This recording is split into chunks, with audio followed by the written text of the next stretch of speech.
Sejarah singkat Min 4 Magelang.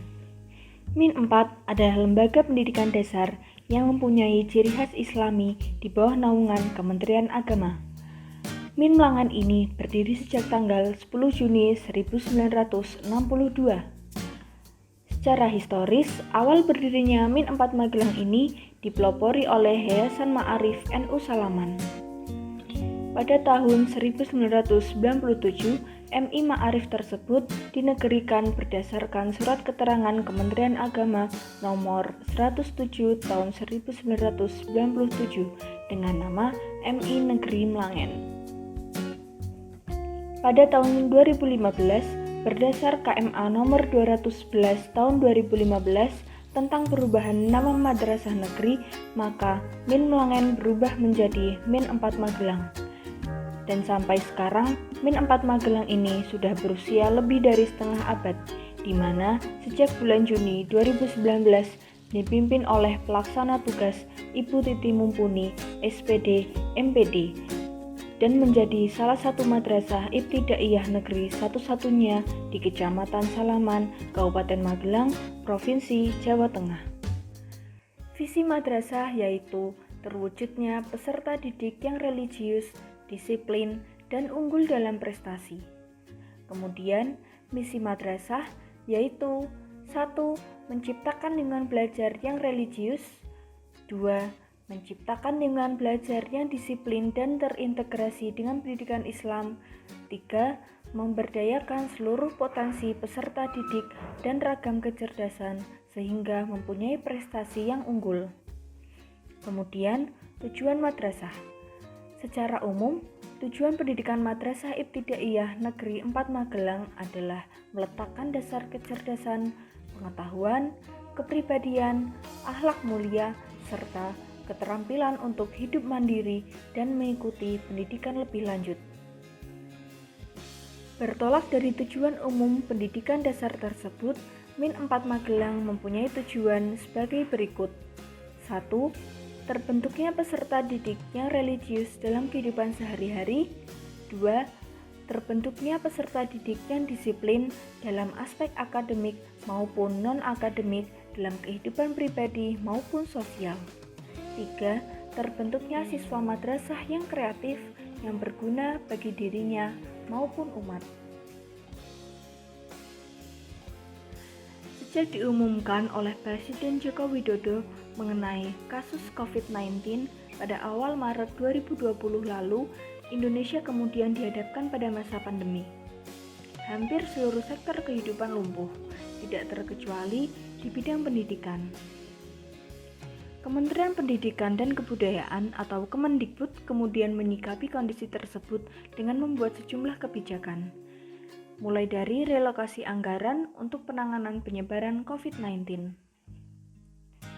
Selain itu, Kemendikbud juga berperan aktif menjalin kerjasama dengan berbagai mitra swasta di bidang edutech dan telekomunikasi, serta menginisiasi program guru berbagi. Pada pertengahan April 2020, Kemendikbud juga menayangkan program belajar dari rumah atau PDR yang disiarkan TVRI. Program ini diisi dengan berbagai tayangan edukatif dan menyenangkan sebagai alternatif pembelajaran bagi peserta didik, orang tua, dan guru. Kebijakan lainnya adalah berupa fleksibilitas bagi kepala sekolah atau madrasah dalam memanfaatkan dana BOS atau bantuan operasional sekolah untuk mendukung pembelajaran selama masa pandemi COVID-19.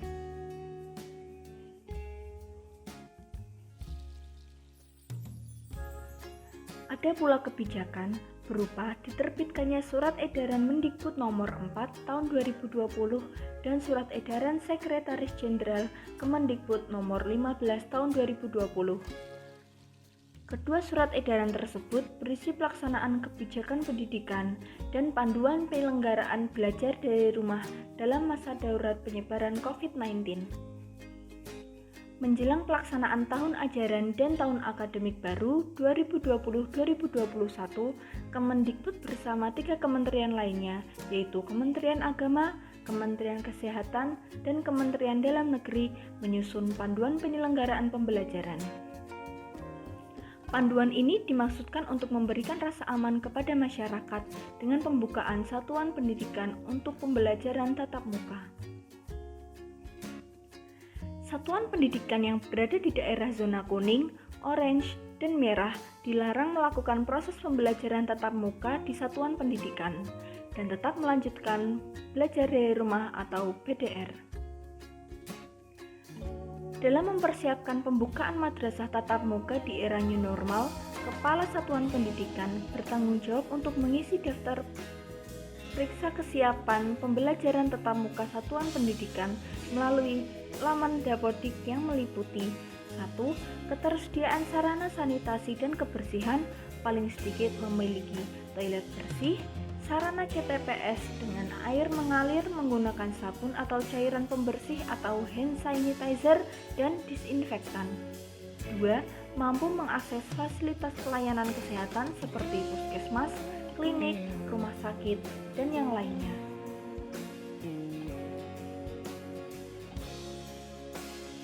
Selain kesiapan di atas, kebijakan yang tidak kalah penting adalah Kepala sekolah atau madrasah harus membuat rencana kegiatan dan anggaran satuan pendidikan terkait pendanaan kegiatan sosialisasi, peningkatan kapasitas, dan pengadaan sarana prasarana sanitasi, kebersihan, dan kesehatan satuan pendidikan. Sampai dengan saat ini, sudah hampir 10 bulan pandemi COVID ada, dan belum diketahui juga sampai kapan situasi dan kondisi akan kembali normal seperti sedia kala. Namun, kita semua berharap semoga secepatnya segera pulih sehingga dunia pendidikan kembali normal untuk bisa melaksanakan pembelajaran tatap muka. Melihat perkembangan situasi dan kondisi pandemi COVID yang semakin membaik, maka dimungkinkan tidak lama lagi pembelajaran tatap muka akan segera dimulai. Untuk itu, setiap madrasah mulai bersiap untuk menyambut kedatangan murid-muridnya tercinta, baik persiapan untuk pemenuhan secara protokol kesehatan dan mempersiapkan suasana lingkungan madrasah yang baru. Setelah sekian lama, anak-anak tidak bisa belajar di madrasah dikarenakan pandemi. Persiapan upaya menciptakan suasana yang baru di Madrasah Ibtidaiyah Negeri 4 Magelang disampaikan melalui proyek kepemimpinan Kepala Madrasah yang berfokus pada kegiatan pengelolaan sarapras yang sudah ada, yang meliputi 1. Perbaikan saluran pembuangan air hujan, 2. Pengecatan mural paving madrasah, dan 3. Pembuatan kolam kecil di sudut halaman dengan ikan terapi.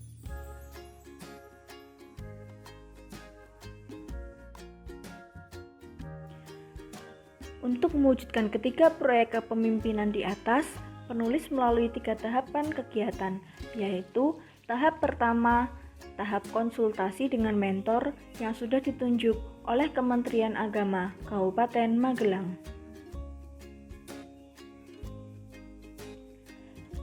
Tahap kedua yaitu kegiatan sosialisasi proyek.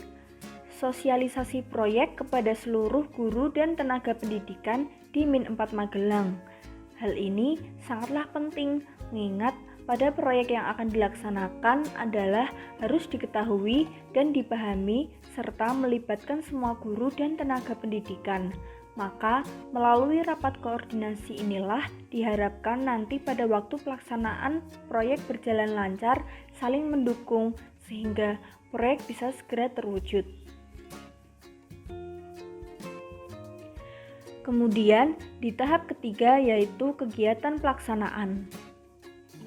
Pelaksanaan kegiatan proyek ini dilakukan dengan cara padat karya, bergotong royong, dan kerja bakti yang melibatkan seluruh warga madrasah.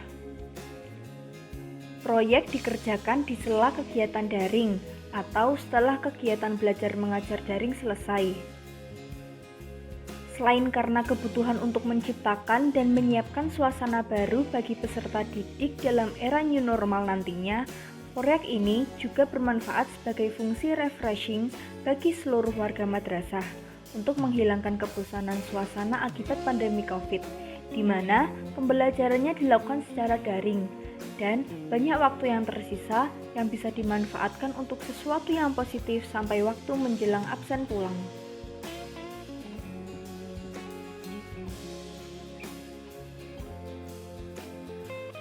Proyek diawali dengan perbaikan saluran pembuangan air hujan.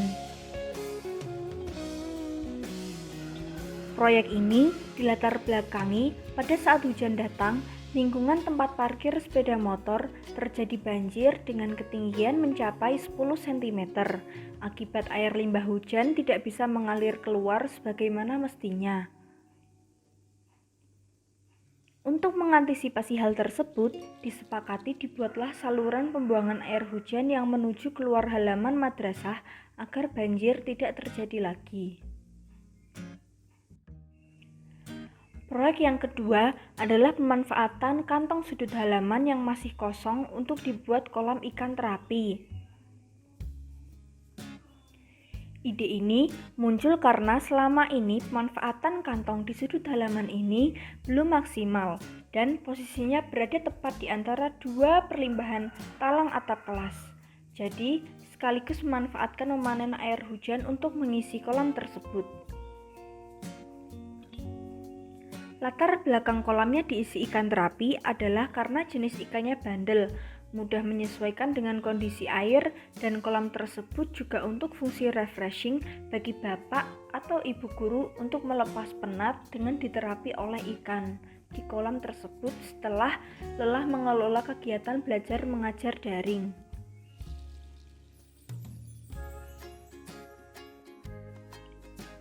Proyek yang ketiga adalah pengecatan mural paving halaman madrasah. Proyek ini didasari pemikiran bagaimana agar suasana halaman madrasah menjadi lebih ceria dan menarik bagi anak-anak nantinya ketika pembelajaran tatap muka sudah boleh dilakukan di madrasah.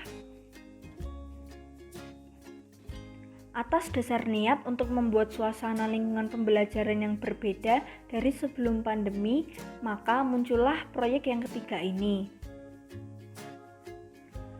Halaman paving madrasah dicat mural dengan tema tulisan identitas madrasah Min 4 Magelang. Pengerjaan dilakukan secara gotong royong oleh bapak atau ibu guru dan dibantu tenaga kependidikan yang ada. Waktu pengerjaan sama dengan proyek yang lain, yaitu memanfaatkan sela waktu kegiatan belajar daring dan setelah selesai pembelajaran daring sampai menjelang absen pulang.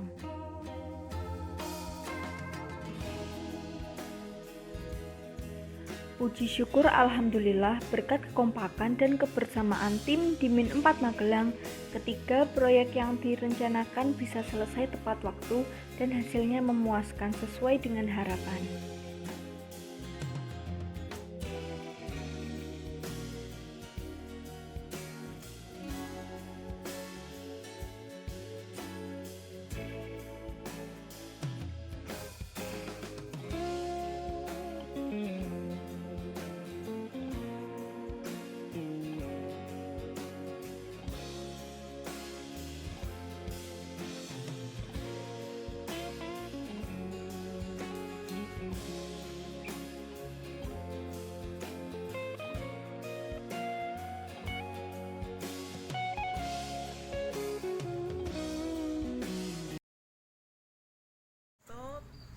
Kondisi awal yaitu kondisi rusak.